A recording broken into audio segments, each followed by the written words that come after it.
are joining us on Facebook Live. I'm Lauren Van Hamert, and I'm the host of RDU on Stage, but not tonight. Tonight, Juan Eisler is going to um, Oops. moderate moderate the panel, and we're going to have a discussion. You're all going to have a discussion about theater on racist negativity, and hopefully that'll start a community-wide conversation. And this isn't one and done, right, Juan? We're going to do this on a regular. Yes, we are. Yes, we are. Anyway, if you have any questions or comments for the panel, please post them in the Facebook comments section, and I will see you all at the end. Thank you for doing this conversation. And this isn't one and done, right? What was that? AM? Okay, that was AM. Okay. All right. Hello, everyone. Right, Juan, we're going to do this. What I want to start us out with, first of all, I want to say welcome to the viewers, because I'm seeing some people signing on. I also want to say to some people, they questioned what we were going to be talking about. And they said that it seems like I have changed because of my post over the past 9 days. I have not changed. I'm still the same silly Juan.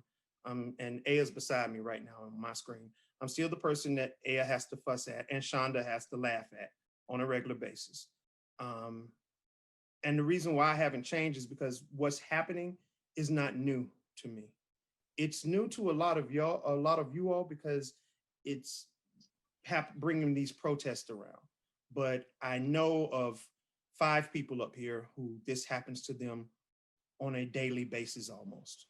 And so that is what we are doing here this evening, to discuss that. We don't have answers. We're not here to solve the world's problems. We'd have to be 500 years old to do that, because this started long before we ever got here. But what we are here to do is bring this to the surface. So the first thing, and I'm just going to call first names according to how it is on my screen. I want you to introduce yourself, and I want you to tell the only 2 things: introduce yourself and tell what your nationality is as I call on you. And there's a reason for me doing that. So let us start with Tim. I am Tim Locklear. I'm American, white American. Okay, thank you. David? I'm David Kliansky. I'm a Polish, Lithuanian, Russian Jew. Okay, thank you. Aya Wallace? I am Aya Wallace, and I am African American, and I am the world. I'm filled with a whole bunch of stuff. All right, Lionel Richie and Michael Jackson. Okay. Gus?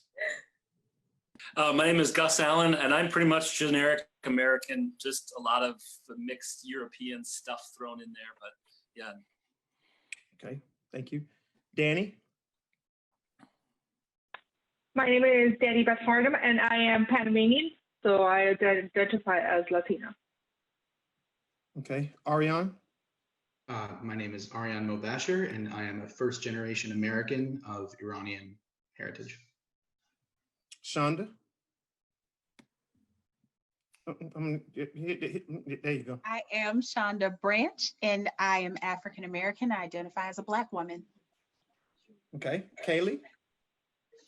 I'm Kaylee Morrison. I'm Waccamaw Siouan, which is Indigenous Native American. Okay, and Liz? I'm Liz Dressler, and I'm a white American. Okay. Now, I asked that for a specific reason. 2 people up here identified themselves, and I can't tell you what their heritage is. And that was Tim and Liz. I can't. But pretty much everyone else, if you said American, you put something in front of it. If we're being totally honest, there's only one person up here who shouldn't have had to say Native American, who if they do the 23andMe thing and the Ancestor.com thing, they're going to trace it back to this land, and that's Kaylee. Why do we do that? Why do we call ourselves African Americans? Why do we call ourselves Ariane? What was it? Who was something American? You said Ariane. I said first generation American of Iranian ancestry. Okay, of Iran. Why is it that we have to label ourselves, but Liz and Tim just said white American? Thoughts from, I'm gonna start with Aya, because yeah, thoughts, Aya. So my thought in response to what you said is that in my mind, when I say African American, it's equal or as saying white American. So that's just my take on it. So now, as far as why we put something in front of the American, it can be for many reasons, and it could be to show your pride in who you are. So I am an American, but I'm an African American because my roots come from Mother Africa. So I want people to know that. Well, let me ask you this question. Is it okay for me to just say American? I believe so. And again, I think it's a personal preference. So if you are someone that feels like that is who you are, then it's who you should be able to call yourself without anyone questioning what you are or what should be in front of your American. If you are American and that's what you say that you are, then that's who you say that you are. I have a huge discussion about African American, Black American. That was a huge discussion I had with a person who is from Africa. And it was like, well, you are not from Africa. So I am African American because I am from Africa and I am now in America, or I was born in America. So I'm African American and you are Black American. So there's even that, discussion that occurs within our own culture. So again, I just think it's who you individually identify yourself as. And if that's how you want to identify yourself as American, then do that. And if anybody has questions about what else is inside of you or who you are, then that's when you can go further with, this is where I come from, these are where my parents came from, these are where my grandparents came from. So if I call myself African American, fine. If I call myself American, fine. So that's just okay. One thing I did forget to mention, and I needed to mention this to the panel. These are all theater people. Y'all know theater people will go on for, we only got an hour and a half. So if I cut y'all, that was my monologue for today. If I start cutting people off, I don't want anyone that's watching to think I'm being rude. I'm not. I really want everyone to have a chance to speak. So, but now Aya, if I'm cutting her off, it might just be me being rude. Yeah, being me. Okay. Let me ask Liz. Let me ask you this question. You are looking at an application, and you don't know this person's name that I'm about to say, but she puts down African American because she's from South Africa. So Charlize Theron comes in with her application, and she puts down African American. What are you expecting to see when she comes for her interview? I'm gonna say, if I see African American, I'm likely gonna see a person of color. Okay. All right. Okay. That again, we're not giving answers. I'm just throwing stuff out. Kaylee, you are actually the only person whose ancestry goes back to North Carolina for like ever. What is your take on you having to put Native in front of your American? I only use the term Native American because it's generally the only one people understand. And I am generalizing. When I refer to myself around people who I'm going to know for a while, or people who I'm friends with, I just say native or indigenous. Indigenous is something I'm trying to incorporate into my vocabulary more and more. But a lot of people just don't understand what it means. And if we don't have time to have a drawn out conversation about it, I throw in the other Native American. That's the one that people seem to, oh, now I get, if I just say native, a lot of people think, oh, native North Carolinian or native to the United States. But America, my ancestry goes back before, obviously, the history of America. It's the same land, but it was made up of many different nations. Okay, thank you. Ariane, this is for you. I'm reading Justin Bach made a comment and said that he is of Asian descent. And the first thing they say is, where are you from? Now, when you introduced yourself, you made it a point to say, I am first generation. Yeah. Do you get the where you from question a lot? Oh, all the time. Yeah. I get where are you from? And then I say Charlotte because I am from Charlotte. I was born and raised in Charlotte. So I just answer their question accurately. And then I usually that's usually followed up by a where are you really from? Or where's your family from? And then I usually answer truthfully. And depending on the context, depending on how deep the chip on my shoulder is that day, I'll say like, my family is from the Islamic Republic of Iran, or I'll just say, like, my family's Persian. Depending on the context, I mean, there's definitely being someone who is, I guess, ethnically ambiguous.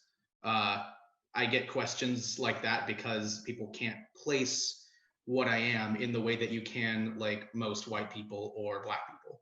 Being kind of in the middle definitely has its advantages, but also definitely a lot of room for misinterpretation and pressure in its own right. Thank you, sir. David.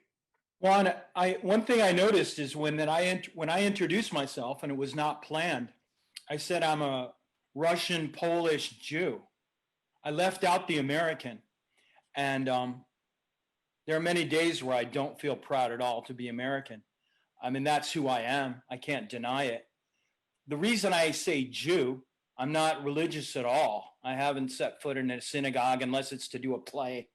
But I say Jew because I know my family, my father, my grandparents were persecuted because of their Judaism, and whether they were in the Holocaust or not. So that I wear as a badge of pride. And that seems to be, you can't deny your whiteness or your Blackness or your American, but there are things I choose to leave out. So it's interesting to me that I said Jew and I didn't say American. Mm-hmm. Okay. Next question, and then Danny, you're going to answer me first, and Gus, and then Tim. What age did you find out that there was? Did you come to the realization that there was a difference? Not that necessarily you were the different one, but that there was a difference between you and someone that did not look like you. And whether you treated them good, bad, indifferent, whatever, you had to come to the realization that, wait, they don't look like they're darker than I am, or they're lighter than I am. Danny. That's a good question, Juan. I think out of the only one in the panel, I might be the only immigrant. Both of my parents were born in Panama. My family goes back. Just my family is all there, and I was born there, so I never say American. That's why you asked me 100% Panamanian. But I came to the U.S. and I think I was in an interesting position because I came here when I was 2, but growing up in Miami, kind of insulated and didn't know it until I moved out much later. Everybody looks like me, we have white Cubans, white Dominicans, just every every shade of every color and from every corner of the world. So that's really an interesting question, because I don't remember ever, I guess it just, it was just, this is how it is. Like, you have all these people and, I guess we're, like, we're all the same. But I think at an early age, I was already conscious of the disparity in the world.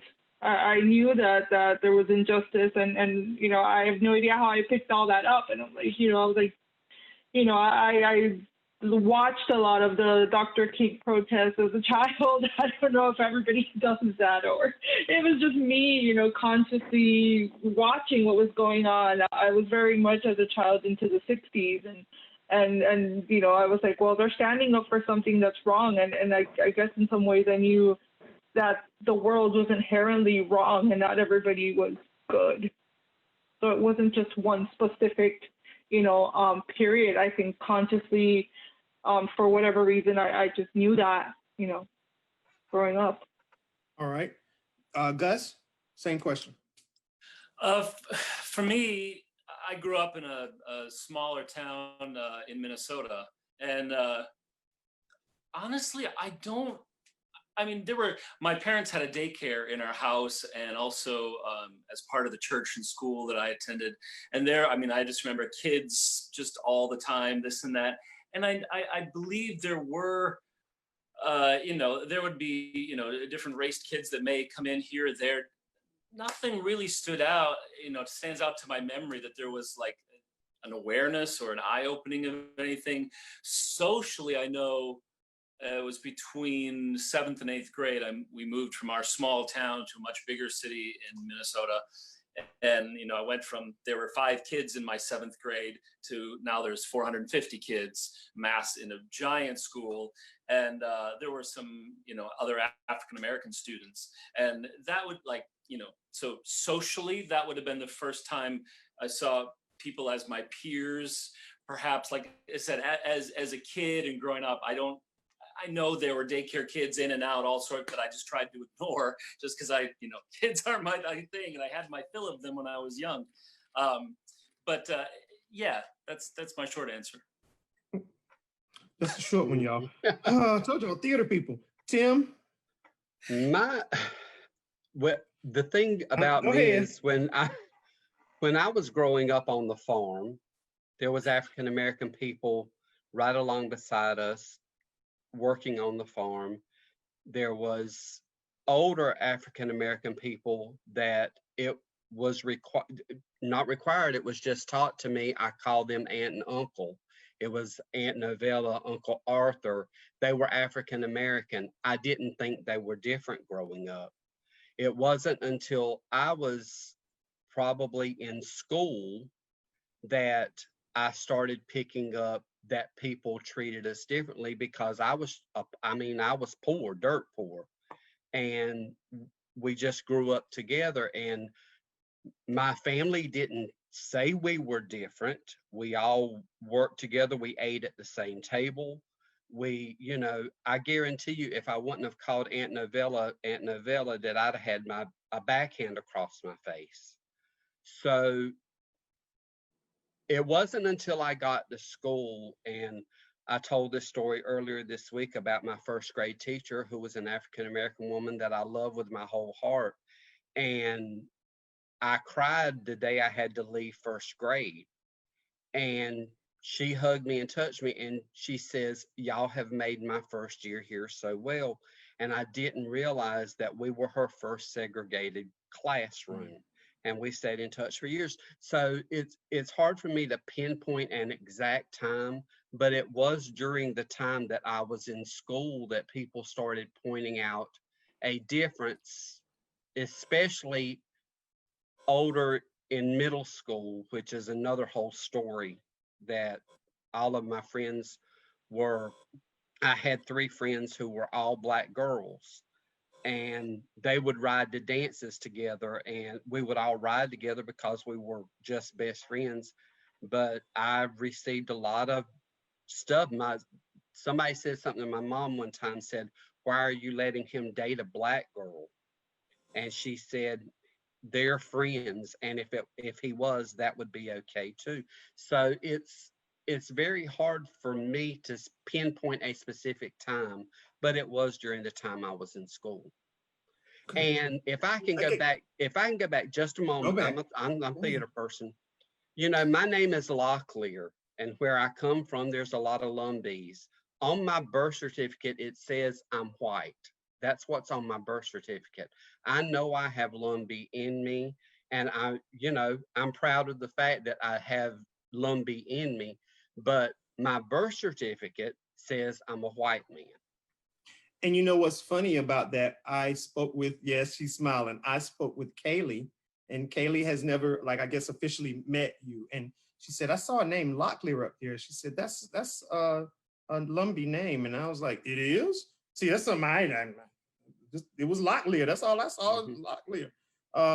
Like Heather. So I didn't And I always get that you don't look like a Locklear. Oh, and I guess that's what they mean. Okay, and what time is it? 7 minutes. We going to the theater, but right now I'm just hey. So let me see what I really want to ask. I'm trying to ask something that I can ask everybody that I can just get a one-word answer from y'all, because y'all don't. Ooh. Okay, so this is. I just want y'all go on.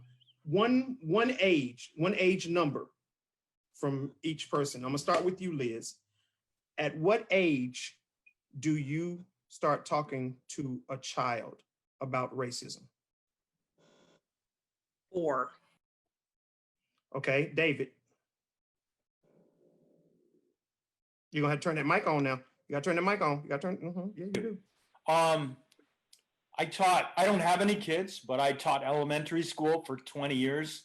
And that's one of the reasons I decided to be a teacher. Not that I was great. David, I said an age. An age. And I told a story. 38. 38 is when you tell them. Okay, turn your mic off right now. Okay, Kaylee. 2. What age?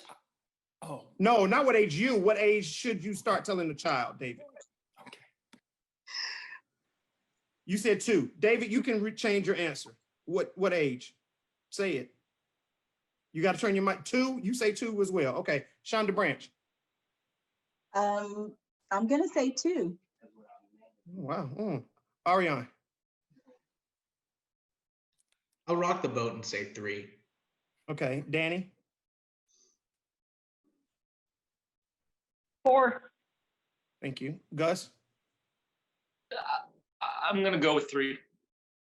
Okay, Aya. 4. Tim. I was going to say 3, or when they start asking questions. Okay. Now. Can I challenge Tim right quick? Just Yes, really quickly. By the time they start asking questions, there's a reason why they're asking. Thank you. And they probably already had an experience that could possibly skew negatively. So 2 might sound like super young and like they don't understand, but I think that's when you can catch it before anyone else does, and you can be the level set to educate your child about what's happening around them. Thank you. You're absolutely right. Now, actually, what I was going to say, dealing with that, and some of you know the story already. I was in kindergarten, and my mother hadn't had to talk with me yet, and I just gotten out of school, and I think my school at that time went from kindergarten to 6th grade, but there's probably one class for each grade because it's Kinston, North Carolina, man. And I and my cousin were waiting for my mother to come pick us up after school. And there was a second grader, white second grader, that was out there. He made me get on the ground, and he sat on my chest, and he told me I was no better than the roaches and the dirt, and because I was a nigger. And I didn't know what that word was. I knew that he looked different than I did, but I couldn't understand. So when my mother got there, just before she got there, he had gotten up. when she got there, we get in the car and I'm like holding my head down because I'm like, I don't know what I did wrong. I don't understand what I did. And so I don't say anything. My cousin tells my mom. My mom looks at me and says, is that true? And I just sunk even lower in the seat and was like, yeah, thinking I was about to get in trouble because I did something wrong. And a lot of you have met my mom and y'all think my mom is the sweetest person. Don't mess with her children. She whipped that car around and she went back up to that school. And I do remember her telling him, you ever in your life, and I don't care who's coming to pick you up, I'll tell them, don't. And y'all, to be honest, I never saw the boy again in school. I don't know what my mama did with that boy. But when we got home, she had to explain it to me. And I ask y'all that because the day after George was killed, there was a reporter that was about to do a story from the spot in Minneapolis. And she said a woman came up to her and said, my child saw that on TV this morning. That's privilege. I'm just going to put it out there. That's privilege because you have that option of not telling your child about it. My mom didn't have that option. That option was taken away from her. If she wanted to wait another 5 years, that wasn't a choice because I had questions and I didn't understand. So that's why I asked y'all that question. But guess what? It's 2 minutes to 8. So we're going where no man has gone before. Racial harmony in theater. Racial division in theater. So with that being said, have you ever felt, and this goes to everybody, Black, white, Russian, Jew, I can't remember all three of them. Have you ever, no, I won't ask it that way. If you have felt some type of racial discord, did you feel comfortable enough to speak to anybody about it? I'm going to start with Ariane. Oh, hello. It's tough to say. I mean, like, yes, I have felt that was the case. A lot of that is, for me, a kind of a defense mechanism. It's a way I protect myself, is like maybe looking into interactions that I have, especially in the theater world. It's mainly been in casting rooms, and occasionally during the process, like being Middle Eastern, a lot of microaggressions get thrown around that seem like jokes or are presented as jokes that just are very short-sighted, and usually come from some form of stereotyping or lack of knowledge about my background and being presumptuous about what my background is. So yeah, mainly in the form of microaggressions, not actively. No, it's always been covert and never overt in theater specifically. Outside, plenty of other ways. No, we for the next 30 minutes, we in theater. We ain't going out. We ain't going outside nowhere. Nothing. Shonda.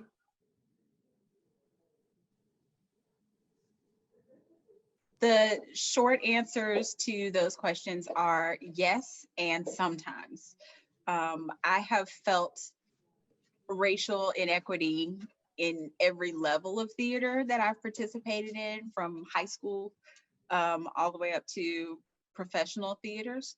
And there are only certain occasions where I have felt as though I could say something about it. In instances where the theater community is involved, where I am embarking on a project and it's because I want to be there and they want me to be there, and something happens along the way, I felt much more confident saying, I don't like that, or that doesn't feel right, or bringing it to someone's attention.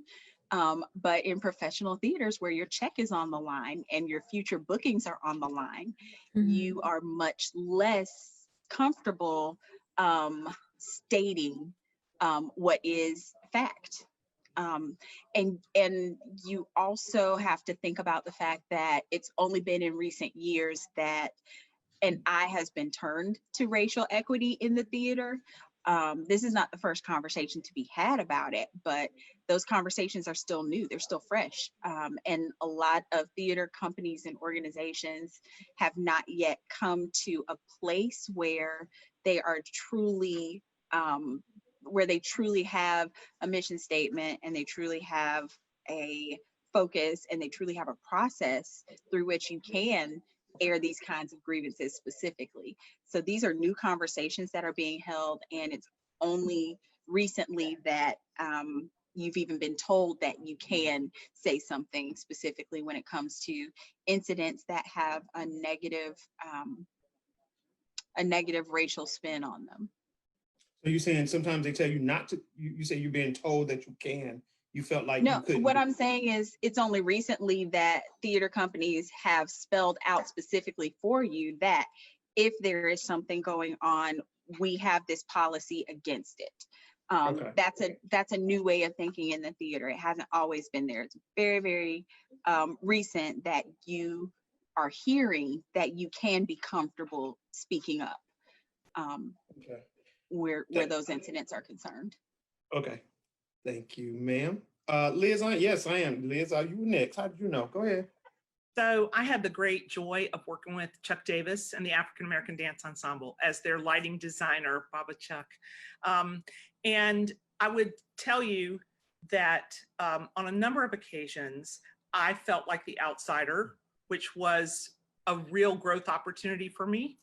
I also, one time I was driving the van and we got stopped in Alabama, and the sheriff's deputy was worried that I was okay. And I had to hold Baba back and say, it's okay, just let me deal with him. And but part of what happened was he, as a leader, was always upfront, and we talked about it all the time. And that's one of the reasons I feel so much more comfortable talking and believe that we need people like are on this screen right now and in roles of leadership in the theater that will establish a safe community and have expectations that everybody is treated with respect. Yes, I totally agree. Now, I was looking at comments and, hey, if you're willing to make a comment, then I'm going to say your name. So Andrea Black, I'm assuming that she answered no when I asked that question about, do you feel comfortable doing it? So with that being said, I'm going to stay on this one and ask Kaylee the same questions for you. I'd say generally, have I felt comfortable bringing it up? Yes, at least enough to do it, because I have. I think maybe similarly to what Ariane was saying, I think most of my personal experiences with this has happened in the casting process, and there has been times where I've literally been told that I do not look Native enough to play a Native. First of all, there's barely any Native roles. So that's for issue number one.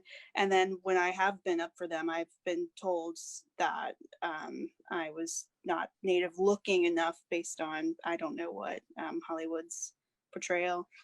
And I have confronted that before and have, but a lot of times I don't know that, like, a lot of people, like, it's not, I've had it said outright, and then other times I don't know what's going into the decision-making process. So it's not something that when no one's saying it out loud, like, it's harder to confront, I think. Okay. I'm gonna, next question, and it's because you brought it up. Has anyone in here ever dealt with a particular theater in this area where you feel like they only contact you when they're doing Song of the South and it deals with I put it out there just like that. I told y'all I'm not pulling any punches tonight. when they're doing Song of the South and they need a bunch of shucking and jiving Negroes, or a bunch of shucking and jiving Iranians, or a bunch of or they're doing something dealing with Plymouth Rock and they need a bunch of Indians, as they want to call it, or they're doing something that they need we need somebody that can speak Spanish, but you never hear from them on any other type plays. I want to start with you, Danny, but you're looking perplexed. Do you want to answer that? Yeah, you got me thinking, because I really, well, like to Kaylee's point, there's not a lot of Latino roles. There's not a lot of Latino work out there. So I don't think I've experienced that.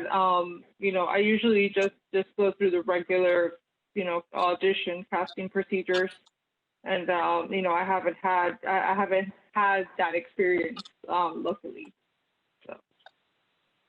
Okay. I can ask y'all this because y'all seen it. David, have you seen, you know, have you seen something of that nature where you think people are where you think people are typecast? And, I mean, have I seen other people be typecast? Well, has it happened to you? I mean, I play brash, outspoken, Jewy New Yorkers. And maybe, no, I mean, I sometimes have problem with that, because it's not to the extent of doing a, like, you know, a stereotypical shucking and jiving Black stereotype, but there are Jewish there are stereotypical New York Jewish characters.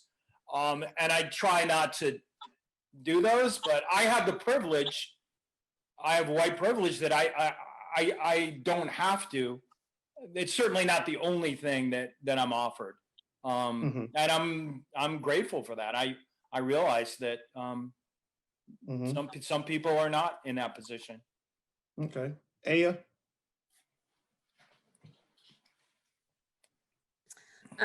So, you know, I'm the different one. So I know. I'm ready. Go ahead. Yeah, fine. I did not start theater. I started theater in a Black theater. So that is what I know. I've expressed to a lot of people, I got my name from a show that my aunt wrote. My dad did the music for, came out same month and year that I was born. I started out in Black theater.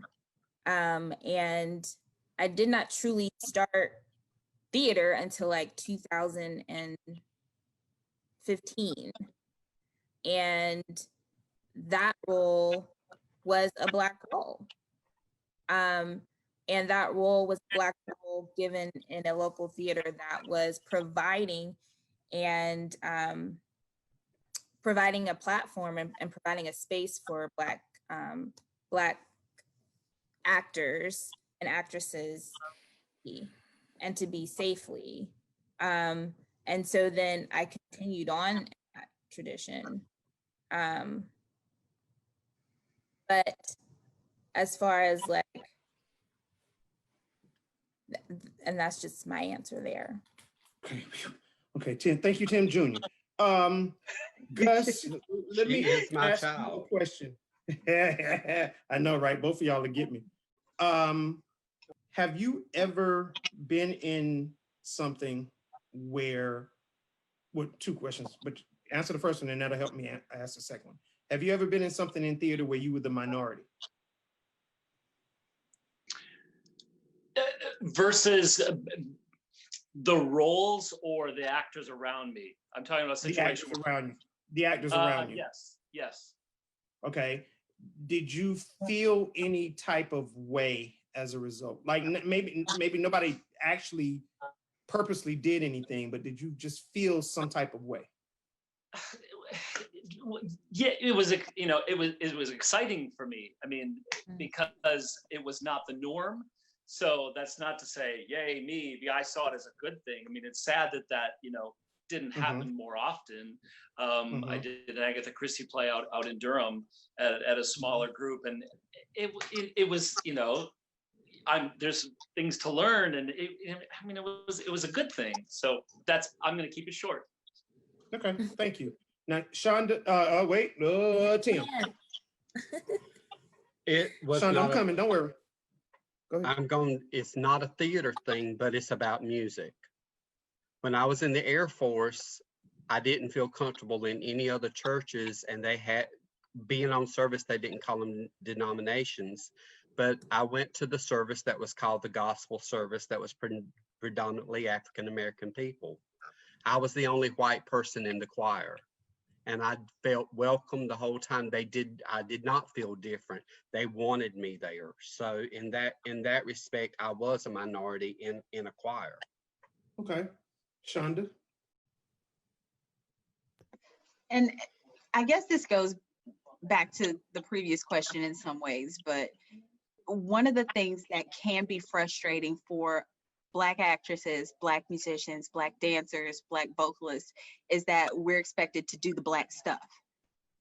I can sing you the Rodgers and Hammerstein songbook, but nobody's interested in seeing me as Mrs. Anna.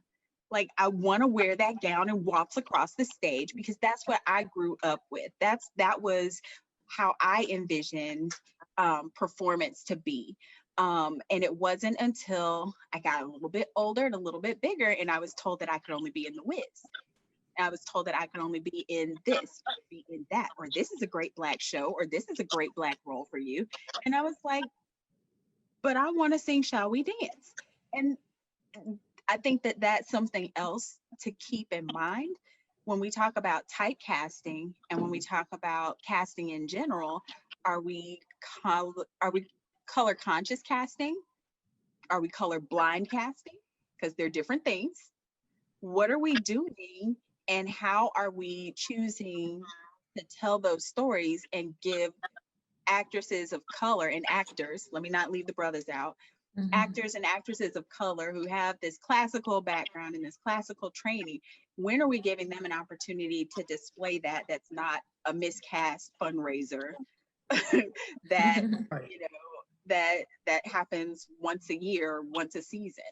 How are we addressing that? Okay, below me, Ariane, that's you. Hi.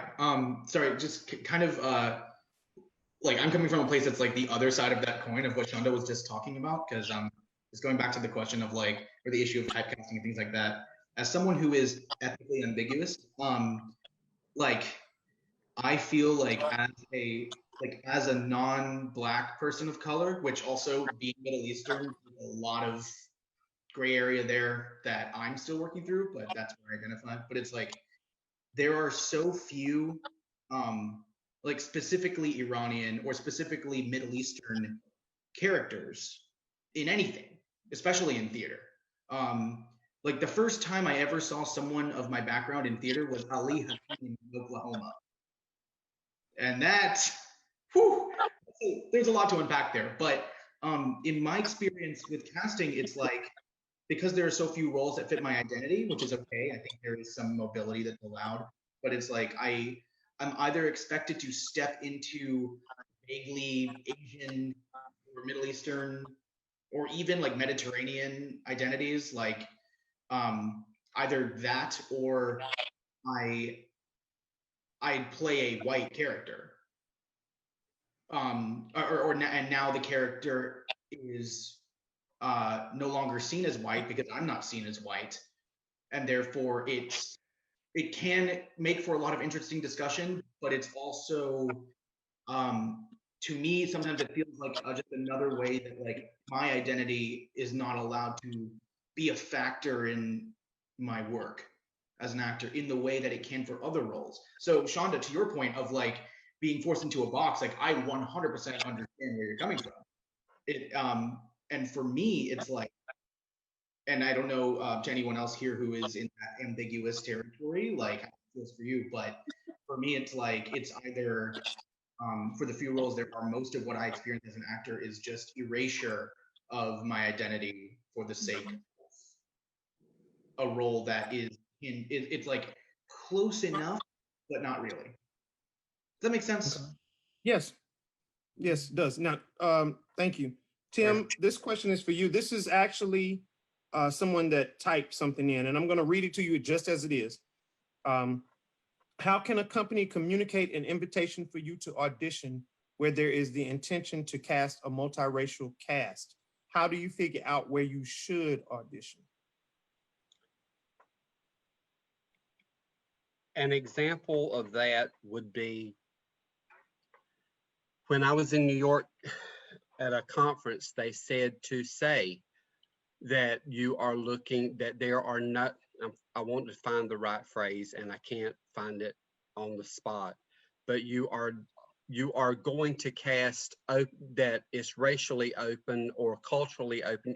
All backgrounds are welcome. It's not specific to being white or black, that you are looking for people of all ethnic backgrounds. That's what I was looking for, all ethnic backgrounds. And when I did Next to Normal, I wanted a cast that was racially people of color. Whoever showed up, I wanted the best cast. And I put that out there into the universe. And I didn't get anyone showing up. As someone who runs a theater, I would like to put it out there, and please, you can email me or put it out there. How can I, as a person, to make it very clear at the theater that I'm at, that everyone is welcome to come and audition for any role that's out there? Now, there are times that a playwright specifically says this role has to be cast as this way, as this color, or go back to the play here, you have to have a trans character for that play. So I have had instances when it has been put out there that we are looking for any and everybody of all backgrounds to come and audition, but people don't show up. So how can I make sure people show up? Because in 6 years, I've tried my best to make sure everyone is welcome at the theater that I run. Because if you've been there, you know I don't put up with mess. So exactly. That's, and I have been in that position, and there's some of you on the panel that know I put it out there for people to come and audition for shows. Nice. I think. Sorry. Kaylee, go ahead. So I've had a lot of conversations about this specific issue.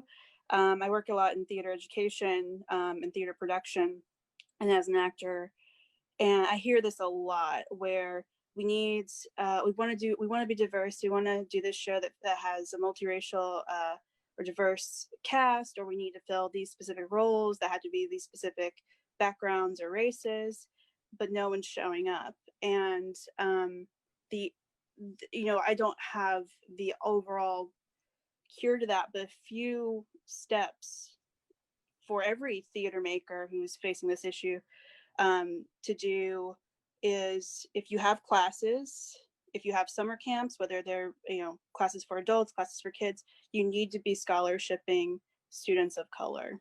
We do. Yeah. If they're not coming to you, you have to go to them. We do. Yeah. You have to make Hold sure. on, Kaylee. She's not talking to you. Remember, I we know, talked about that. I'm sorry. I was just letting her know, because I did speak about us. We do. I'm sorry. I just wanted, because I don't know Kaylee. I know. I understand that. But go ahead, Kaylee. Go ahead, Kaylee. Transportation, time is an issue. As we all know, a lot of people of color of all races have financial inequities or wealth inequities. And I could speak for myself. I have to work so much that I don't have time to do theater as much as I'd like to do theater. So we've got to be figuring out what are the inequities financially that are preventing people from getting to the theater. Do they have transportation? Are we paying them adequately so that they don't have to pick up an extra shift? Are we asking people who we know are in the community who are of color why they're not coming? And are we doing that on a really wide net? Not just people who are coming, but people who aren't. Are we speaking to them directly? Kaylee, are you talking about as performers or as audience members? Because I think both are true. I'm speaking specifically to people who do casting. Sure. But right. Yeah. And I think one of the things we can do is, as performers, all of us, is invite more people to be part of our community. Because I know that for some people outside of it, it's the myth is that, oh, that's just a clique, that they'll only, hire these people, or these shows are only for, these. We want everybody coming to local theater, and we need to welcome as many people as audience members, as technicians, as performers that we can. I mean, that's one of the things I strive to do. Thank you. This next question is for Gus. And Gus, you are not an artistic director, but I want to ask you this question. These are questions are being asked. In your opinion, is there a coded language in casting notices, and how can they make casting notices more inclusive? I mean, I do some professional theater and some, community theater. It's pretty balanced. I've not seen the coded language, and I do appreciate when they are specific, when they are looking for specific things, or if they're going to be open to not just race but gender and who plays what. I mean, that's always a good thing. You don't see it on most casting notices. Other than maybe the website or the theater may have a policy that they'll state, but it's not specifically reiterated on each casting notice. I haven't seen a code. I would say I haven't, or I've just been ambivalent, or what do I want to say? I haven't. I'm too dumb to figure it out. Okay. Either or, whoever turns their mic on first and speaks, Liz or Tim. Same question. So I had the opportunity to direct Ain't Misbehavin', and never seen it. Yeah, and I didn't feel a need to be specific because it's a well-known show, and we had so many wonderful performers of color come out that we double cast the show.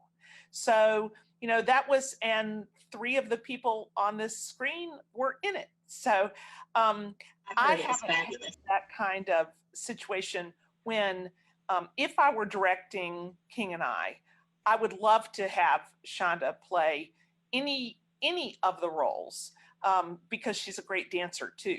So, but I would think that I would expect people to do their research on what the cast calls for. Like if you're going to do Once on This Island, for example, where in the script it says you can do a multicultural cast, then if that's your intent as a producer, then I would say you need to put it out there that we intend to, like we've seen recently, we want people with disabilities to audition because we're trying to represent a cast that is reflective of our whole community. Okay, thank you. Tim, is there tokenism in theater? I'm sorry, say that again. Is there tokenism in theater? Like, I mean, does a particular theater always use one particular person and say, we have our Black person, we're good? Oh, of course. I was taking that a different way. There's always going to be there's always going to be those people who will go to, that's my go-to person because they will do it. So yeah, in that sense, there is. Okay, thank you. Another question. The question comes up: in casting a period piece where race was significant in that historic period, and you're not doing Hamilton, does it actually change the story if you don't use? Okay, I saw a post today on Facebook where they're having issues because they're doing Hairspray with an all-white cast. and Hairspray is about civil rights. Okay, Ariane, you moved. Let's go. Turn it on. Talk to me. Just absolutely not. That's my stance. I think a show like that is about civil rights and a very specific race issue. I don't understand what the point of an all-white production is, and like that just opens itself up for so many mistakes that I don't think push the conversation forward.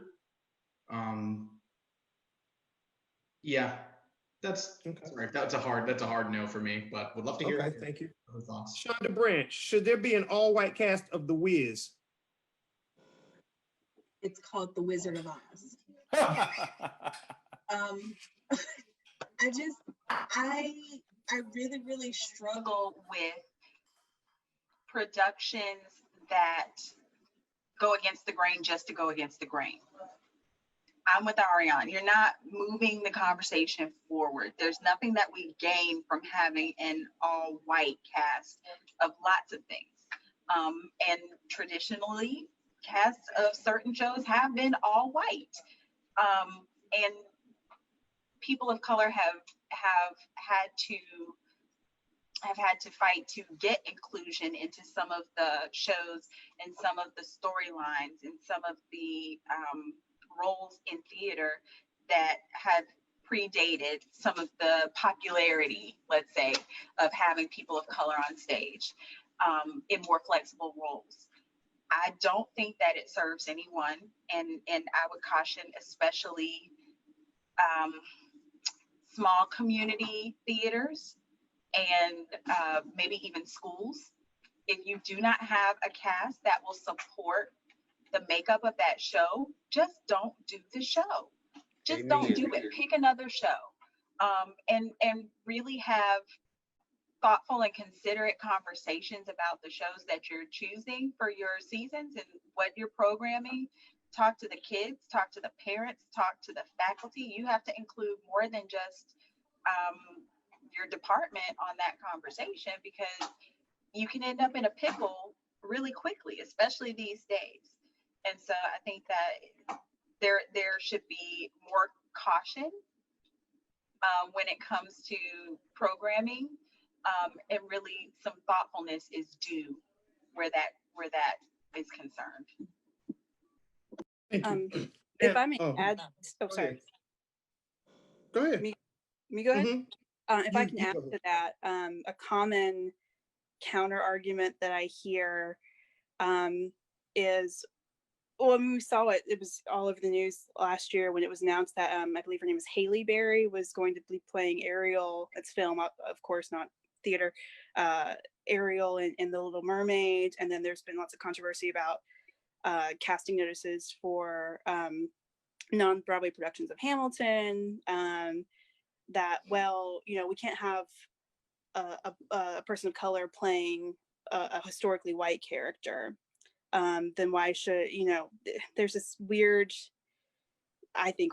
counter argument. And I just want to point out that when we are actively casting people of color in traditionally white roles, or maybe that was written to be a white role, it's also,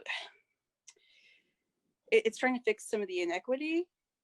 And as we've learned, we can effectively, as people of color, tell a story, and we get all these nuances that happen when you cast a person of color.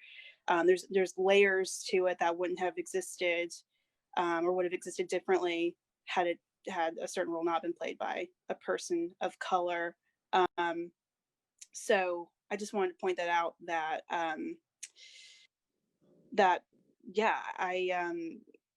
no, non-people of color should not be playing roles written for people of color. But in some circumstances, a lot of circumstances, the reverse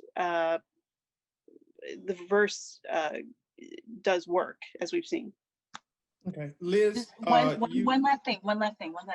Just because the role was initially played or has always been played previously by a non-person of color doesn't make it a traditionally white character.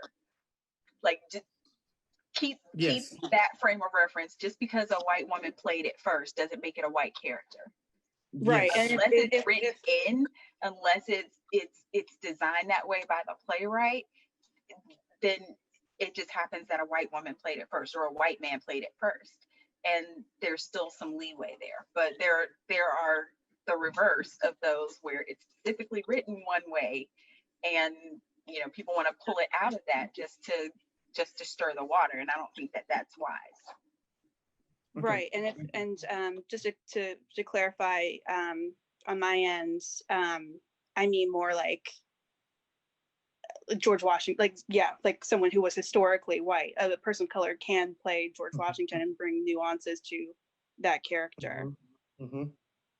Liz, what you wrote something over in the comment in the chat.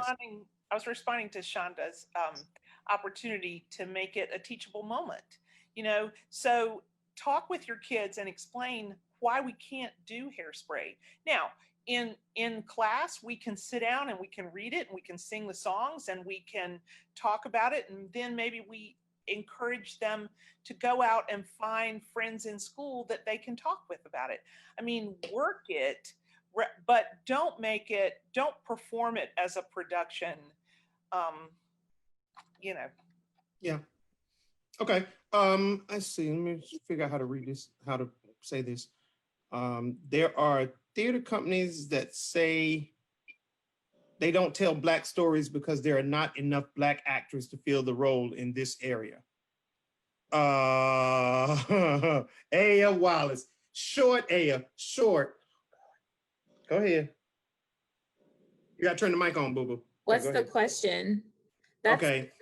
They don't tell, some theaters don't tell Black stories because there are not enough Black actors to fill the roles. Okay, so with that, what does the panel, what do you have to say about that? Okay, there are people of color locally, many, and they come into the casting doors, and you have to cast them. And if there also needs to be an example, and I think we've covered that. I think we've talked about that you need to set an example that your theater is inclusive, and that you're not just doing it just so that you can have the funds to do your work for that season. Okay. I need to genuinely see something from you that says that I can come into your doors and do that show. Then you, again, we talked about that. You have to develop shows and present shows and say that for this season, we're gonna have shows that you can participate in. That means I'm coming to your site, I'm coming to your website, I'm on your email list, I'm for your auditions. And so I can see these things because you have said it. So now I am now in your space to receive that information. But if there's nothing that says that I can come into your space, then it becomes, this is what happens, it becomes that will come to me and say, hey, Aya, do you know someone that can do A, B, C, and D? We're looking and we can't find. I don't know I'm sorry, I don't know all the Black people here in Raleigh and Chapel Hill and Durham. I don't know them all. But if you put yourself out there and say, come, then they will come. And in fact, I have it's an old picture. You have all 10,000 of pictures. I can scroll. I have a whole set of people. I was like, who are these people? Where did they come from? And they came because they felt like they were included, and they felt like I could come and audition. So I guess that's my statement for that. Thank you. Tim first, and then Ariane to you. Tim first. I just had. Is it okay? It will be Go ahead, short. Tim. If you build it, they will come. Mm-hmm. That's Okay. I have said that on several different occasions. And as a theater company, you can't have one black show a season. You have to start showing your overall season is for everybody included. That's all I have to say about that. Thank you. Thank you. Ariane first, and then Gus. Well, all I was gonna say was just extending on the point that, you know, something that I struggle with a lot. And I think Natalia mentioned this in the comments as well, but it's just like one of the most disheartening things about theater experiences in general is like, if I see a show, I see a lot of shows, and I don't see anyone who looks like me, which I know I'm a minority within minorities, but like, you know, it gets really disheartening. Like, I don't feel compelled to audition when I don't see myself anywhere.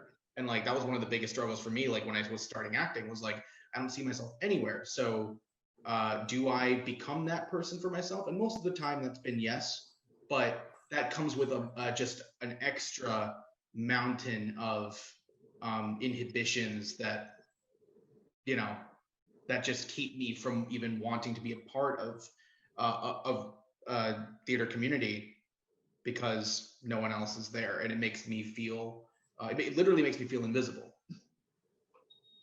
Okay. Can I say one more thing? Let me get Gus first, Yeah. and then come back to you. Go ahead, Gus. I'll just be real quick, and it'll address those you know, the people who run the theater, and they're like, you know, we're not getting enough people here that we want, you know, and they reach out to Aya and say, hey, do you know someone?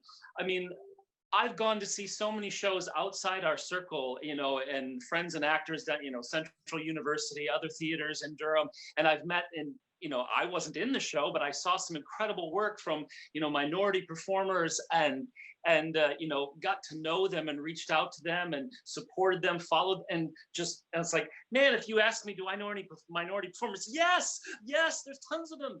And to me, it just go out and see the work, expand your little circle of what you know. And I know we're busy, if we're busy actors or we're busy running a theater and stuff. And this is not speaking to you, Tim, but yeah, see the body of work and the people that are out there. The more you see, the more you'll know, the more people you meet. That's a simple answer to me. Okay. I think another part is encouraging and developing local playwrights to write the stories that we're not seeing.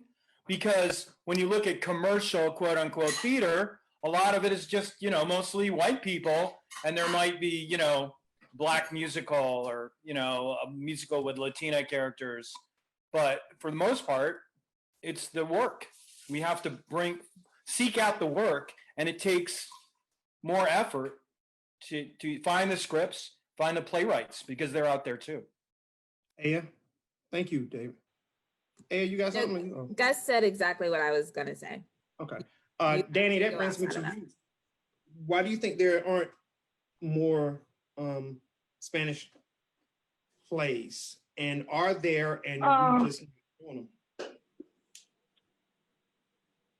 I think the work is out there. I'm not going to say there are far few. You know, I was kind of Googling before, because I was like, how many Latino playwrights are there?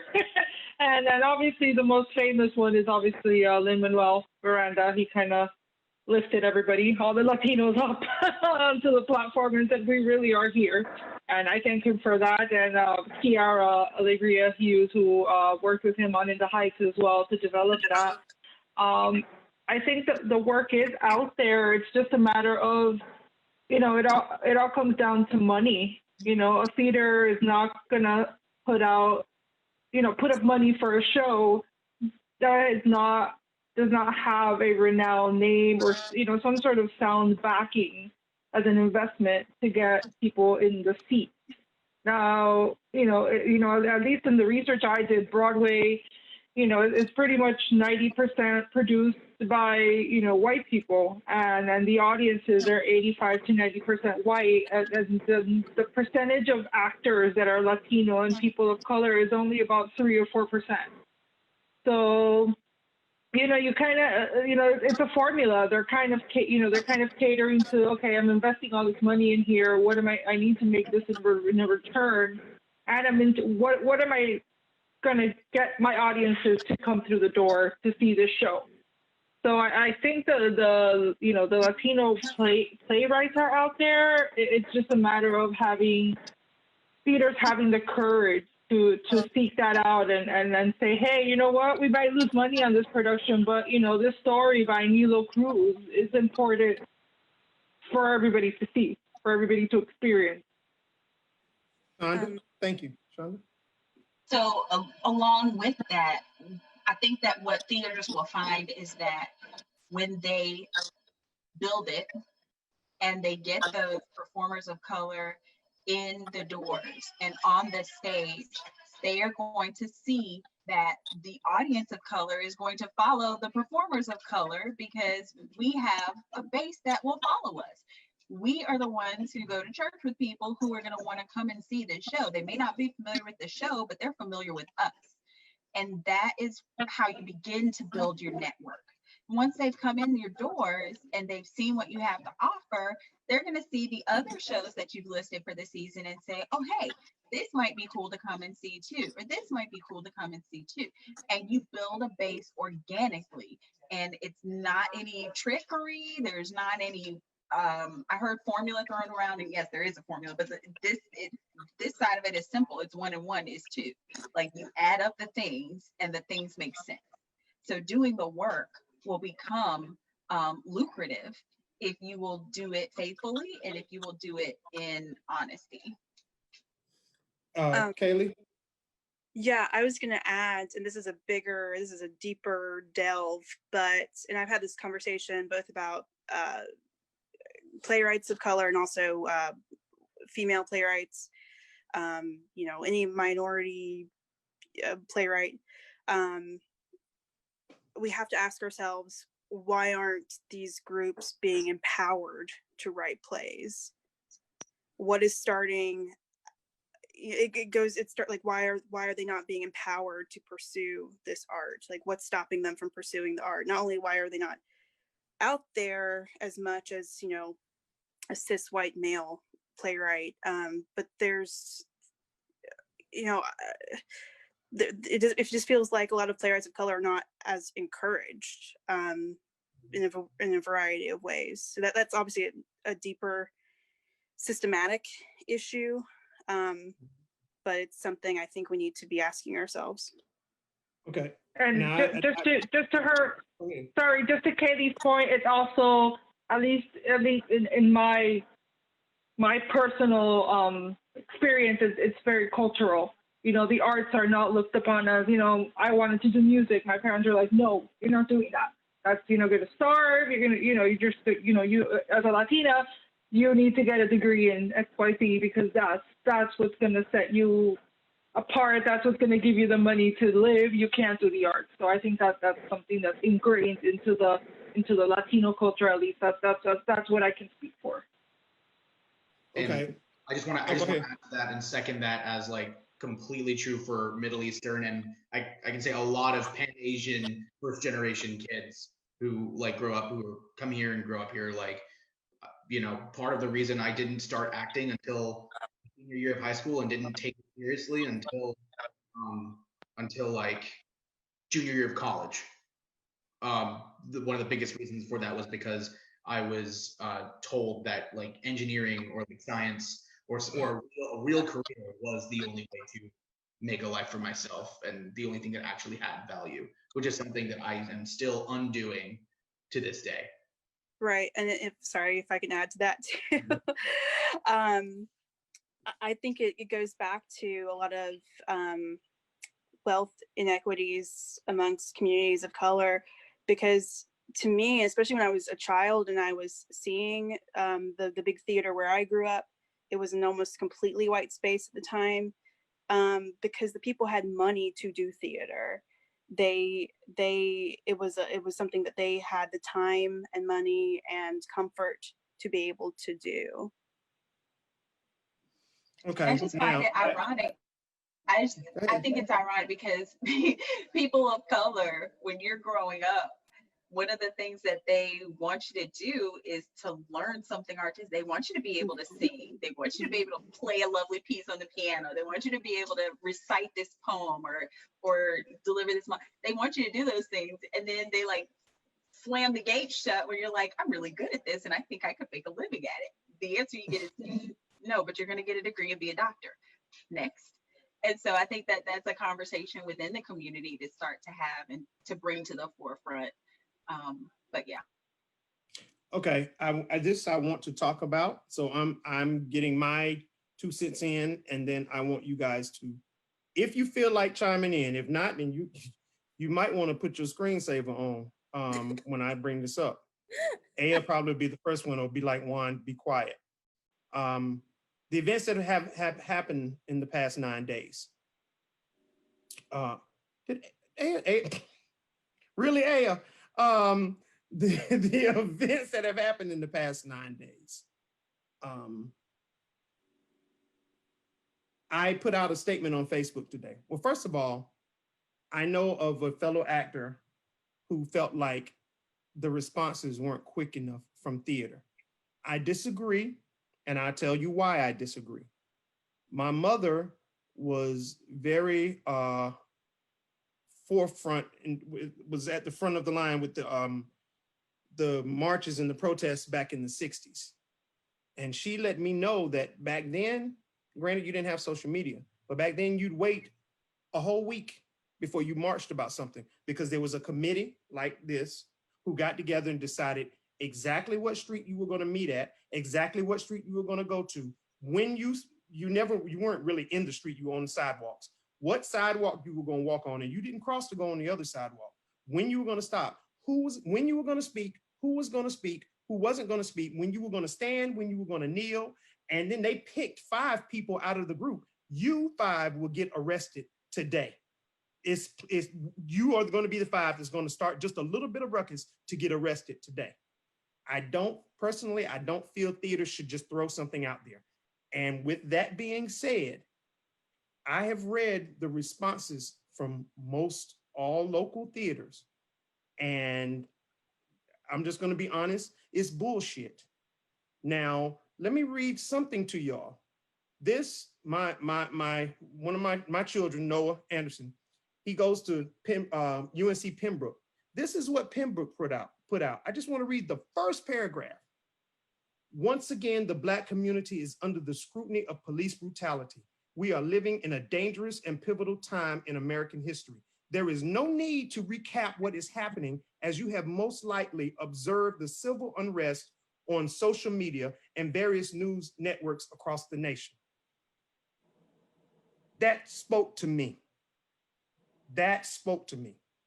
But when I go to someone's Facebook page or their website, and the first thing I see in big bright letters is the name of the theater, when they're doing their posts, they put their name up there, or they start their sentence with Theater of the World, and then they go, we're committed to equality and helping all people of all races, and we do this for everybody. No. There was a theater who spoke in a post, or who typed in a post, and it was 4 paragraphs down before they actually talked to me about what was going on right now. The others, they were plugging a show that dealt with what's going on right now. I read one where after they gave their name again, which was the first 3 words was the name of their theater, and they told about everybody's got bylaws. The KKK got bylaws. Everybody's gonna say we're committed to excellence and we do equity. Yeah, of course you do, because if you don't, then that's the EEOC. That's a whole nother story.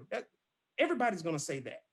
But then later on, they started talking about, well, we help this community and we're partnering with that organization. And what are you doing for me right now? Right now, I want to go downtown and hurt something.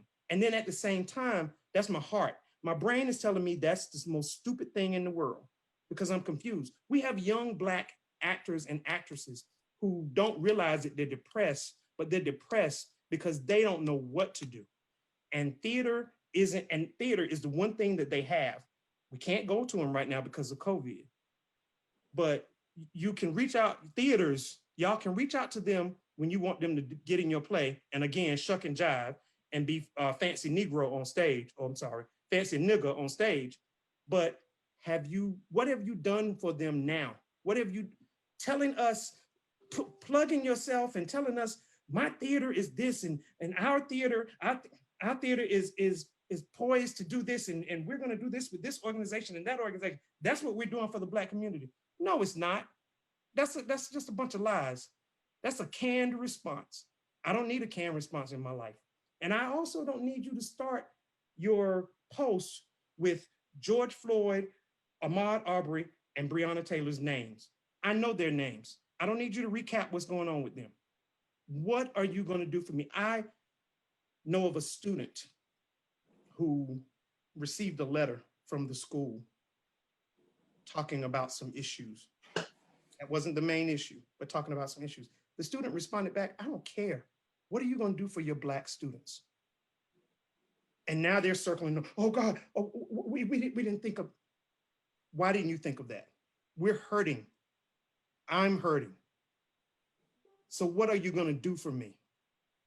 Okay, anybody, turn on your mic. I'm done. Tim, I didn't go too far, did I? Okay. There's my laugh. So I'll respond. One of the things I also had this sense of, if something's going to come out, I want it to be of substance. I also agree that, it's been, this is just not, this, I've heard several times, and I'm an empath, so I can get and understand from both sides of the coin. But I've heard several times, well, someone is being silent.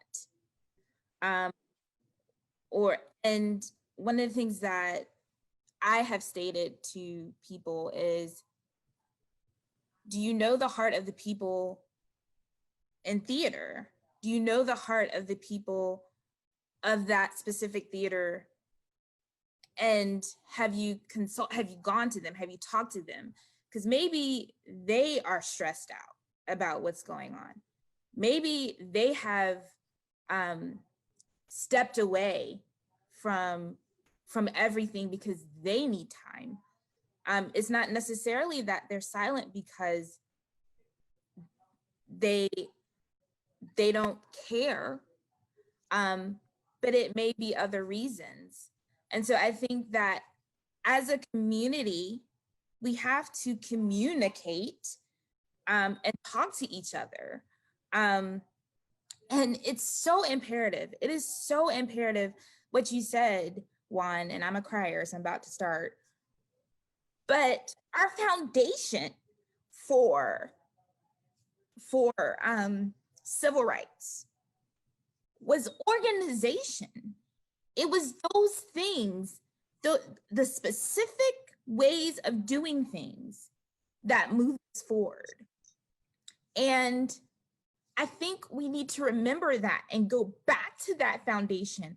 I'm not saying that it was all right, because we're still dealing with these things, but it did move the mountain. It moved the rock.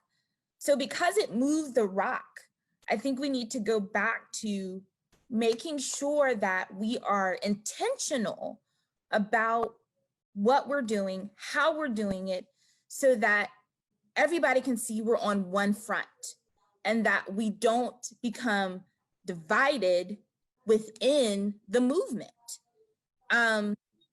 If a theater just posts something that says, we see you, we hear you, I know you see me. I know you hear me, because like we've discussed previously, you want me on your stage. I want to be on stage. So I want you to see me. I want you to hear me. I want my family and people that look like me to be in the audience. So I know you see me and I know you hear me, but what are we gonna do as a theater community to be the example of what we say we are? And that's people of action. We're creatives. So we should be able to come together and organize and determine how we're going to help and be a part of the action, not Zoom meetings, not clicking on a link, not hashtagging. What are we going to do in action as a theater community? And that's just my take on it. Anybody else? I'll go right behind my sister Aya. I think that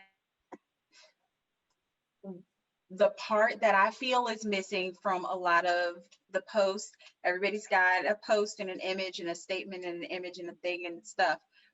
How many of these theaters have talked to the other theaters and gotten together and said, we're five fingers, but if we move as a fist, we've got something meaningful?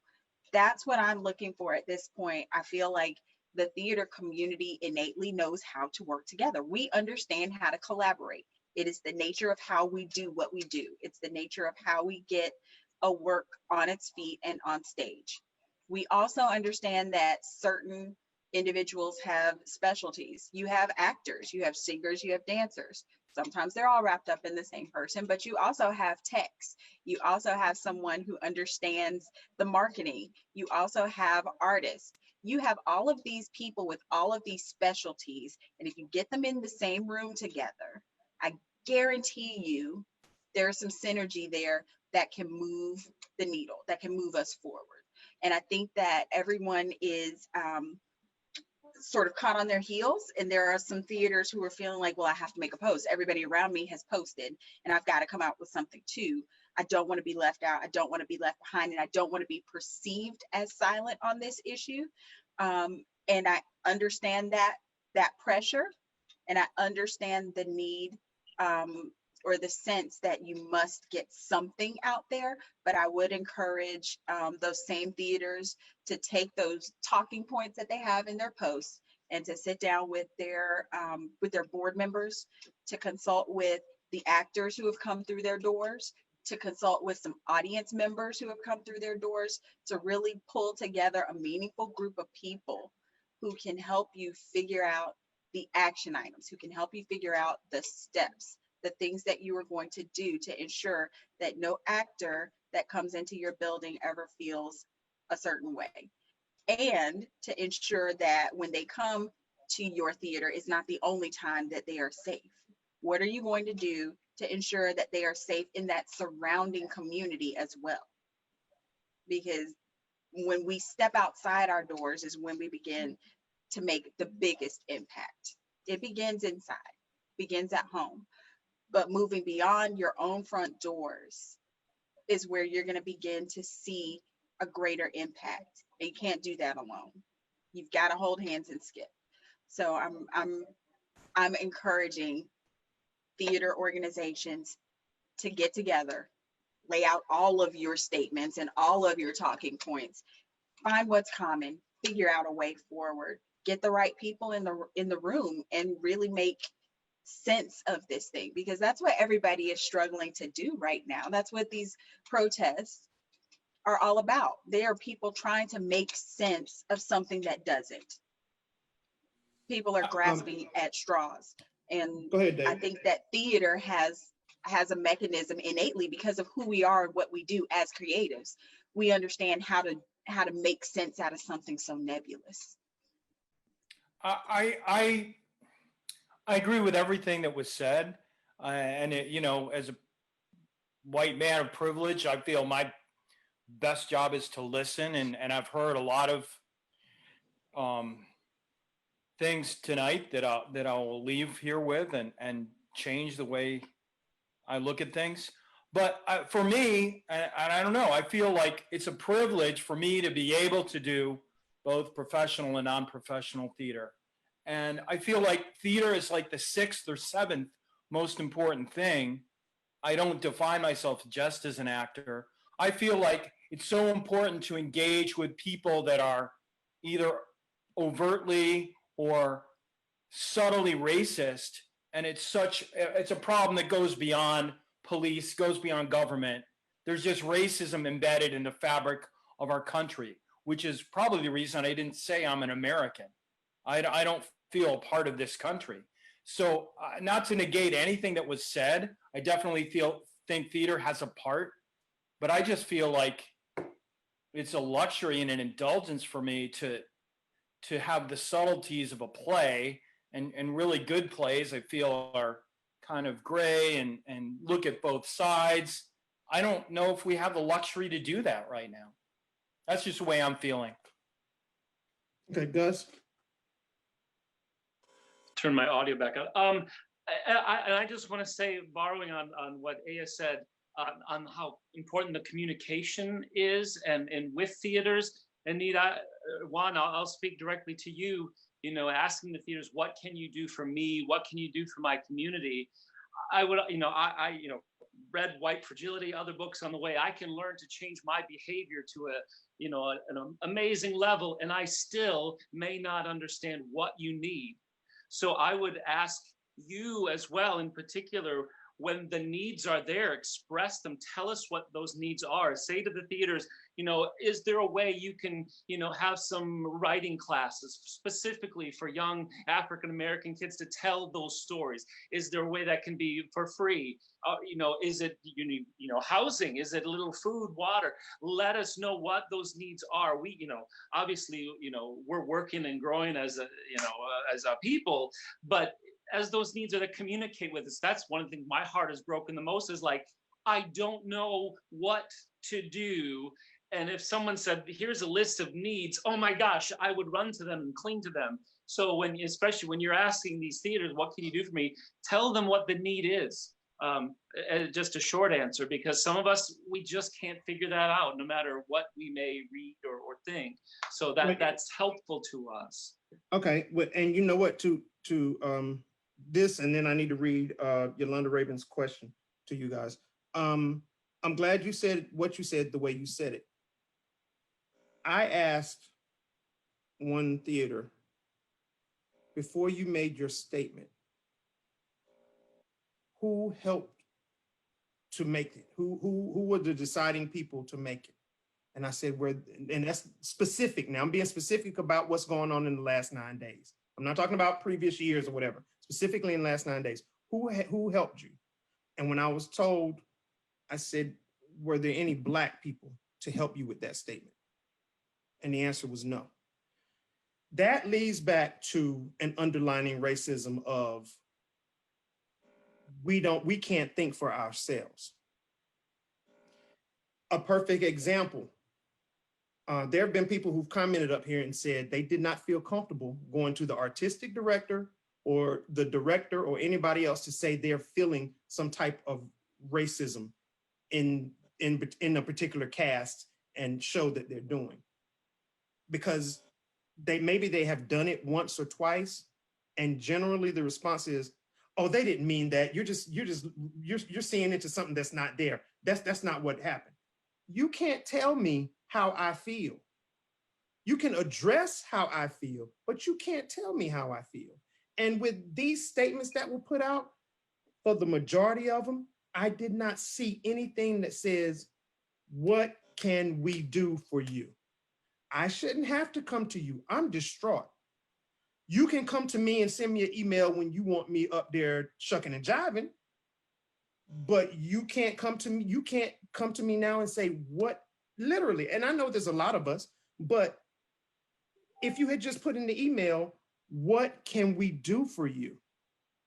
Instead of Theater of the World, our point 3.7.4 of our bylaws says that we da da da da da da da.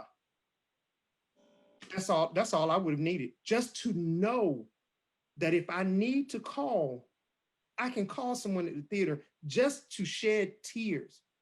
Now, Yolanda just said something, and I'm gonna read everything to you as it is. And everything I'm talking about now is specifically the last 9 days. I'm not talking about the rest of our theater anymore. Juan, I am not okay, and no one can really help me address where I am. Theaters are the playground for my expression. I don't need them to market to me, but I do know I'm not looking for them to help me as much as I am looking for the playground to be open to share the stories that need to be told and heard by me as a woman of color. So again, I just need to vent. Understand, I've been going through this for 52 years. This is new to a few of you up here. It's not new to me. I get this every day. Every day. I've Aya, you introduced crying and you're about to get me there. I will be driving to work and almost get to work. I'm 10 minutes away and realize I left my license home. And I would turn my car around and slowly and carefully drive back home to get my license and risk being late to work to get my license. I don't know many white people that have to do that. You just go on to work. If they stop you and pull you over, you just tell them your license number and it's all good. With me, they're going to pull me out of the car. They're going to handcuff me. They're going to stand me up against the car. And then then when they find out the car's owner is Juan, that's really not going to go well because they're going to look at me and say, you can't be Juan. And then they're going to take me downtown where I'm going to spend half of a day until they realize who I am. And do you know what they're going to do for me for that?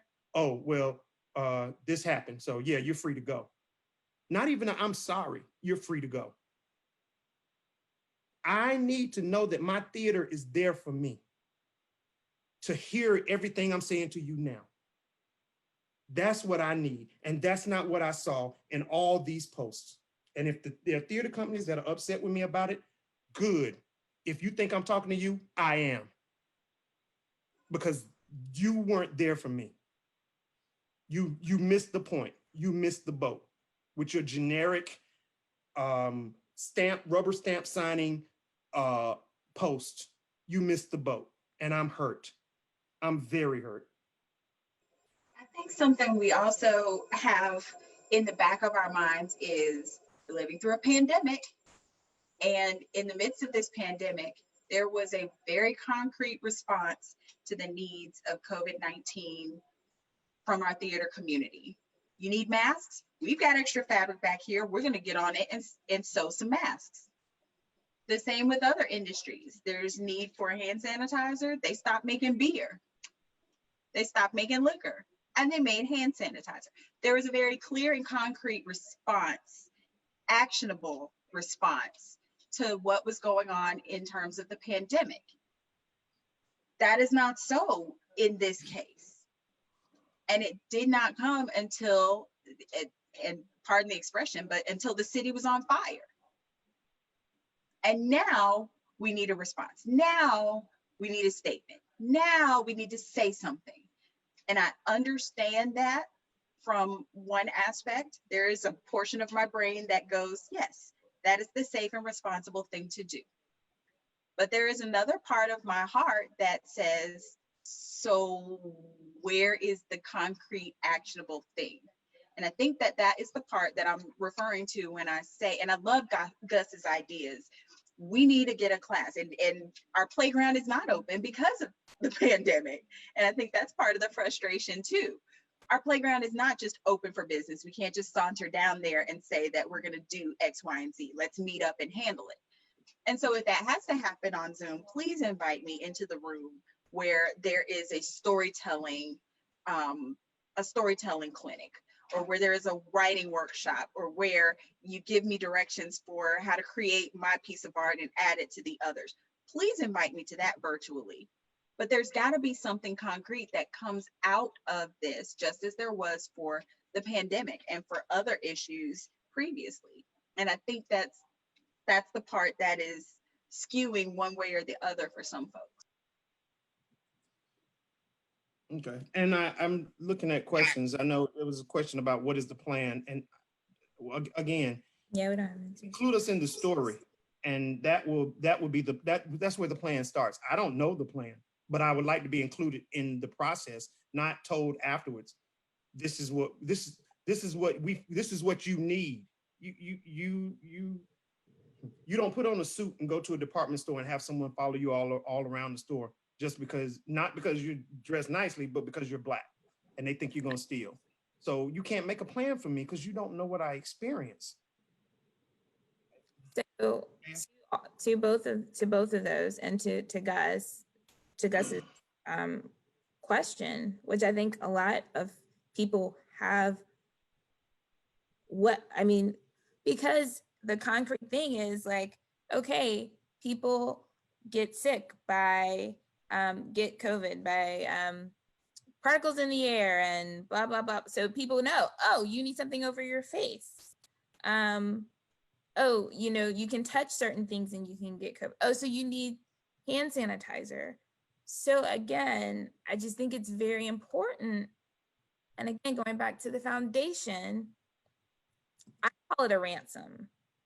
There was a ransom that the organizers said, this is what we want and this is what we need. And then they said, we're going to go march. And like you said, we're going to make sure these are the people that are going to get arrested. These are people that are going to do this. These are people that are going to do that. But there was a ransom. There was something that they said, this is what we want. So we need, we need to be able to provide that because Gus is not going to know. Tim's not going to know. Liz is not going to know. David's not going to know. They're not going to know because they're not Black. And so because they're not Black, they're not going to know. Everybody, of course, yes, they see what we go through. They see what we go through. But they don't experience what we go through. So therefore, we need to be able to provide the ransom, if you will. Provide the insight as to what is needed. And I'll be honest, I don't know. Right now, I don't know. Right now, I don't know what our Black community needs, what that ransom is that will pierce the spine of systemic racism. I'm not quite sure myself. So we as a Black community need to come together and find and provide that that ransom so that people will know what is needed. About organization. I'm big about organizing, coming together, knowing what it is, and then going out as a front, as one accord, going out and requesting and demanding that. Liz, question is, hold on, let me get back to it. Do you think this area has chilling experiences of racism? Absolutely. Okay, That's the Tim? short answer. Do you want examples? Go ahead. Yes, I'll elaborate. We got to 9:30, y'all. Let's go. I think that I've served on a number of grant panels, and to hear the conversations that happen in a grant committee based on theater productions, it is challenging. And grant panels a number of our organizations do their best to try to have a diverse representation, but not every Black person feels the same way about every concept, just as not every person does. So I think what happens is we as humans need to be paying attention to when we see something. It's just like if your kid is being bullied, like your mom took care of it, Juan, and we we need to teach children, if you see somebody being bullied, go get help and stand up to the bully, you know, and be that friend. And so I think I appreciate what Aya is saying. If Aya, if you don't know what the answer is, how can I know the answer? The point is, we all together need to be listening and sharing our ideas and coming up with a plan. But I think it is chilling when I hear people trying to do the right thing and they don't have that, you know, everybody's making assumptions. Everybody's got an opportunity to judge. And I think, you know, as artists, we try to take risks, and we should be celebrating that risk taking.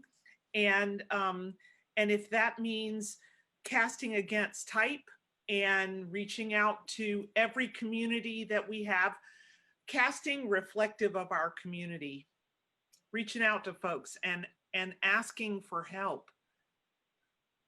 Yes. Thank you, Liz. I do want to say there were some theater companies who did ask some of their Black board members to help them prepare their statement. And it shows. It's obvious and it shows. Now, I have one young man that wants me to call them out. They said in the statement, and I'm not going to do that. And the reason why I'm not going to do that is because I personally called them myself. And that leads me to something else. This is for Black people in theater. Don't do an Auntie Maxie to me and either make comments here or send me personal IM messages talking about you go on, oh, I'm glad you finally said it. But then when all is said and done, you somewhere back hiding because you want to play the next Del Rey in Memphis. Don't do that. If you're gonna, if you're not gonna do any more than instant message me, then we might as well not ever do this again, because it's pointless, because it's just my words. They can say, well, Juan, that was just how you felt, which y'all know I don't mince words. I really don't mince words anyway. I don't care. But you need to do your part. And it's not necessarily wrong now, as Gus has stated earlier, you can reach out to these theaters as well. Now, I am asking the theaters do that because they're a lot bigger than one little 22-year-old actor or actress who's feeling a certain way. But you can make a phone call to them. And I had to tell one who has become like a little sister to me now, please let me know if you do that and you feel some type of retaliation. I have no problem putting somebody on blast. But I made a phone call yesterday to a theater and I told them, oh, I'm actually getting some people who are upset. Good. Do something. I actually told them about that statement and how it made me feel. And as a result, they're going back to the drawing board and they want to do some other things. They've called me again and they said, help us out with this. That's what we need to do in theater. That's what we're going to have to do in theater because we don't know when we're all going to be able to get back in there again. So that's another thing that's tearing us up. So yeah. So let me see if I got some more questions up here. Because folks is typing up. Y'all know I can't read that quick. Hold on, church. Hold on. David, you sitting there looking bored. Talk. Say something. You don't look bored on my panel now. I don't have time for that. No. I'm still, maybe it's because I don't feel accomplished enough as a theater person. I feel like the fight has to be political. And again, most of the people I feel are in theater, and I know this is a blanket statement, tend to be liberal. You know, are those the people we really need to confront? Because yes, there's subtle racism in a way that's more insidious than overt racism. But I feel like I need to go out and register people to vote, or do grassroots organizing, or have panels with community leaders, go to the city council and talk about forming citizens police advisory boards. You know what I'm saying? And I feel like theater is really nice. It's a thing that I do. That's just the way I feel. Not to negate anything you feel. I think you feel more a part, like theater is your main home. And for me, it's like, it's not that I don't take it seriously, but it's not my core, maybe. I don't know. So, And I'm sorry. Can I add to Go that? ahead, David, finish. David, you finish, and then Aya. David, go ahead and finish. I think that was it. I'm sorry. I've got people coming around me, and I didn't mean to be rude. No, that's fine. No problem. Because we've gone over a little bit anyway. So well, a lot of it, but we got 8 more minutes. Aya, go ahead. I'll defer to Ariane. Oh, are you sure? Please. Like, Yeah. Okay. Well, like to David, I mean, I totally understand what you mean when you say like theater is not like your main thing. I mean, like I kind of go back and forth with that. But like with regards to theater in terms of political action, like I think maybe we can all agree that like theater is inherently political, even if it's not a specifically like political show. Does that make sense? So I think that's kind of the core of like why we need to focus theater and like our theater companies and the way they're run and organized around making sure that they are equipped to respond to a situation like what we've been experiencing for the past several days, because theater is inherently political, because it is a response to the present moment, whether it involves policy or not. So like I completely agree with you. Like, we should be thinking of like who we're speaking to and whose minds we're trying to change about things, and what the work that we do reflects and like echoes out into the community. I feel that I do on a stage, even if it's a monologues ripped right from people's personal experiences, seems a little precious as opposed to getting out in the streets and venting our anger. I mean, you know what I'm saying? But by putting something in a proscenium, it kind of makes it, I don't mean to diminish any of the moving experiences I've had in the theater, but for me, it seems a little bit precious. Oh yeah. And I wasn't necessarily speaking in terms of like a production itself speaking to a community, but more so just the role of a theater, of a company, of a collection of people, and the work that they do outside. Yeah, like I fully agree. Like theater doesn't exist in a vacuum, and that experience is precious for sure. Yeah, I was speaking more just in the context of us being people in the world, and also makers of theater. Anyway, sorry, didn't mean to hijack that. No, because I'll add to that. Like that's who we're comfortable with. Like that's who we experience just daily life with, because we're with these people weeks and days at a time, and hours and hours and hours, and that becomes your family and your community. And so because you're comfortable with that community, and it becomes a time when you need to react and act and move in a political way, you can do that with the people that you are comfortable with, and knowing that they will support you in that. I think that that's an aspect of it. I guess, and yeah, well, y'all know I'm a passionate person anyway, so I'm not really angry at anybody. And this is something that hasn't really happened in most people's lifetime who are around now.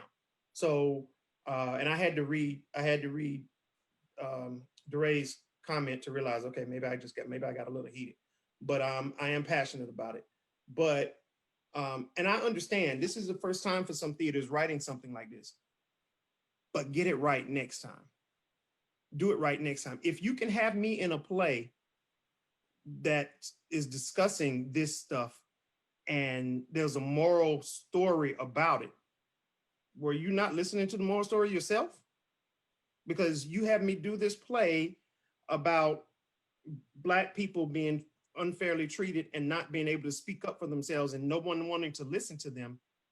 And then you turn around and put out this statement that is obvious you didn't talk to one Black person, because there's nothing in the statement about what do you want us to do? And as I said, I really want young people to speak. I'm gonna get you next list. I really want young people to speak up about it, but at the same time, I'm not really speaking for me. I'm speaking for the younger generation. These people spend, as Aya said, hours and days in a theater. We know the average theater is 4 to 6 weeks of rehearsal before you do the 3 to 4 weeks of the show. And your response is theater of the world is committed. And that person is like, oh, Liz, go ahead. We have to be respectful that we ask the question of our whole entire community, and respectful that Aya or Shonda or you might not feel comfortable giving the answer and representing, like, don't make me the token. So we have to create, like, I go back to Baba Chuck, we have to create that community that is about honest respect. And if I ask you, Juan, what do you want me to do? And you say, you know what, I don't know. I have to be okay with that and continue to ask more people. So I have, so I have some sense. And if every Black person I talk to says, I don't know, don't deal with it, then I need to find more people of color, or I need to say, Juan, if you're not comfortable answering that question, can you give me somebody I can talk to about this? And you know what, to that point, because we're really honestly about out. To that point, sometimes we don't want anyone to do anything because the consequences are worse than the situation. I will give you all an example. And I'm trying not to give certain names. There was a gentleman who decided at an institution of higher learning to show a movie called Dear White People across the campus. And this gentleman was white, had never seen the movie, didn't know what the movie was about, and it was going to be shown on outside on the lawn. But in the process, this young man put down the amendments, the 14th Amendment and all that stuff, and put down quotes from Marcus Garvey and all this stuff. And this is Dear White People, and y'all need to pay attention to this. Had the white people on that campus mad at the Black people on that campus. If you've ever seen the movie Dear White People, it's nothing about that. The main character has a white boyfriend. It's more or less about touching of the hair and stuff like that. They were ready to have a race war on campus. And this young man was standing inside of a building looking out of a window smiling. And I was like, are you serious right now? Well, they need to have a discussion. That's not a discussion. Black people are standing in one line like Black Panthers, mad. Somebody defaced one of the little poster things. If anybody else touches anything else, I'm gonna do this and I'm gonna do that. White people are standing on the other side. Why is this mess even out here? And the one person who organized it, well, I was doing that for the Black people. Who asked you to do that? Who asked you to do that? Now look at the repercussions that are coming from it. Did you even think before you did that? No, you did not. Because your white privilege says, if I do this, everything's gonna come out just the way it's supposed to. No, it's not. Talk to us first, because I would have told you don't. First of all, have you looked at the movie? I would have told you don't do that. I had to go outside to those Blacks. What are y'all? Get your asses inside the building. What are you doing? And then when I got them inside the building and into a room, I said, who decided to show the movie? Well, we don't know. So y'all are ready to fight somebody and you don't even know what you're fighting for. You had no clue that it was even going to be shown. This to me was the same thing. This theater thing was the same thing. Oh, well, we got to say something. We got to show our support. We got to put this out. We have to get this in. Did you ask any of us about how you were going to do this? About how this was going to be done? No. This is just a political right thing to do. I don't need your political right thing. I need somebody I need my people. And my people, not Black people, my theater people. And David, I get what you're saying, but in preparation for Vera's start, we were in that theater. Well, y'all was, I just did sound. Y'all was in that theater a long time. So you still spent time in there. So, all right, Lauren, yeah, there you, that was, yeah, it's time. They sick of hearing me and I'm sick of them. I'm tired of looking at Aya in the face. Hey, I appreciate all of you so much for your candor and your willingness to be here and modeling what conversation looks like, because I think change is going to begin with coming to the table and talking with each other and listening to each other. And you guys have modeled that beautifully. So thank you for that. Thank you for being here. Thank you, Juan, for doing this. Yeah, and I said it's not one and done. So Juan's going to be back. And I'll post the schedule when he's coming back, and he'll be back with a different panel. And we're just going to keep talking. And thanks everyone on Facebook for engaging with us and with each other so much. It's a start. It's a start. So thank you, everyone. And I will be posting this on, it'll live, if you tuned in late, it will live on the Facebook page. It'll be on our website. And let's just keep talking to one another, right, Juan? That's what this is about. Yes. Thanks, everybody. Thank you. all. Love you. Thank you. Thank you, everybody. Thank you, everybody. Be Thank you. well. I love y'all.